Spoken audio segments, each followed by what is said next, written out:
کچھ جانور ہیں جو عید کے موقع پر قربان یعنی ذبح کیے جاتے ہیں. اب ایسا بھی نہیں ہے کہ ان جانوروں کے علاوہ جانور حلال نہ ہوں، بہت سے جانوروں کی لسٹ ہے، لیکن یہ لسٹ بڑی تھوڑی ہے، اور اسپیشلی یہ جانور چنے گئے ہیں، اس کی کیا حکمت ہے؟ دیکھیں، جن جانوروں کی قربانی کی جاتی ہے، اونٹ ہے، گائے ہے، بکری بکرا بکری ہے، اور یہ بھیڑ، مینڈا، یہ ہیں سارے. یہ ٹوٹل یہ 4 جانور ہیں، 8 جوڑے بنتے ہیں. اب اس کی حقیقی حکمت تو اللہ تعالیٰ بہتر جانتا ہے، لیکن 2 چیزیں اس کے اندر سمجھ آتی ہیں. ایک تو یہ ہے کہ انسان ہمیشہ سے اپنے معمول کے اعتبار سے جن جانوروں کا گوشت کھاتا آیا ہے وہ یہ ہے.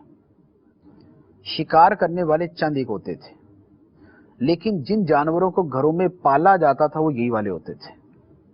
تو ہمیشہ سے گھروں کے اندر یہی جانور رہے اور انہی کا گوشت کھایا جاتا رہا. تو اللہ تعالیٰ نے ان جانوروں کی قربانی لازم کی جو آسانی سے میسر ہیں اور عام طور پہ انسان ان کو کھاتے آئے ہیں. کچھ جانور حلال ہیں لیکن انسانوں کو آسانی سے میسر نہیں ہیں. جیسے مثال کے طور پہ ہرن ہے. ہرن کا کھانا حلال ہے لیکن یہ آسانی سے میسر نہیں ہے، یہ جنگلوں میں جانا پڑے گا اور شکار کر کے لانا پڑے گا. اچھا، پھر ایسا جانور ویسے مل جائے تو بہت مہنگا ملتا ہے. اچھا، ایک بات یہ آسانی سے میسر نہیں.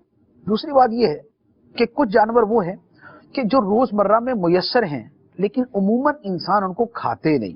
وہ مثال کے طور پہ گھوڑا یوں حرام نہیں ہے کہ جیسے جناب بندر کتا حرام ہے، ایسا نہیں.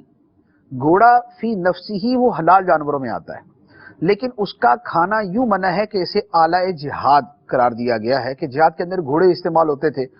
تو اگر ان کو ذبح کرنا شروع کر دیں تو جہاد کے مقصد کے اندر جب وہ کمی آتی تھی، لہذا اس کو احناف نے اس کو منع قرار دے دیا. ورنہ بقیہ فقہ کے اندر جو ہے امام شافعی رحمۃ اللہ علیہ تو اس کو جائز قرار دیتے ہیں.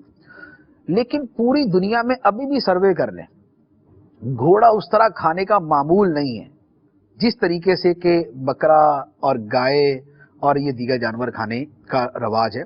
تو لہذا جن چیزوں کے کھانے سے انسان عموماً اوائڈ کرتے ہیں ان کی قربانی بھی لازم نے قرار دی کہ اس کو تو بعد میں کھانا ہی مسئلہ بن جائے گا نا. آپ کے سامنے گھوڑے کا گوشت رکھا جائے، ادھر گھوڑے کا گوشت کھائے تو آپ کی طبیعت ہی متلانا شروع ہو جائے گی. یوز ٹو نہیں ہے، انسانوں کی فطرت میں عام طور پہ نہیں ہے تو وہ اس کو نہیں کھائیں گے. اور ان چیزوں کو شامل کر دیا جاتا کہ جن کا حصول بڑا مشکل ہے تو یہ ایک قسم کی مشکل ہو جاتی. تو جو میسر بھی ہیں اور انسان ہمیشہ سے کھاتے بھی آئے ہیں ان کی قربانی کو انسان کے مسلمانوں کے اوپر لازم قرار دے دیا. مرغی وغیرہ اس لیے نہیں کہ وہ اتنی چھوٹی ہے کہ قربانی کے اندر تھوڑی سی ایسی چیز ہو کہ جس کے اندر آدمی تھوڑی سی مشقت بھی اٹھائے، تھوڑا سا اس کے جذبے کا اظہار بھی ہو، کچھ لوگوں کی خوراک کا بھی انتظام ہو جائے.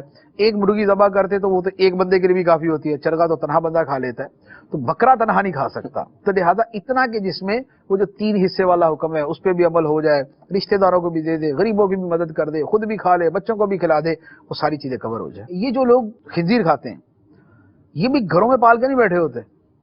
ایسا نہیں ہے کہ آپ جناب UK یورپ جائیں گے تو آپ کو جناب وہ ہر غیر مسلم کے گھر کے اندر جو خنزیر نظر آ جائے گا، ایسا نہیں ہے.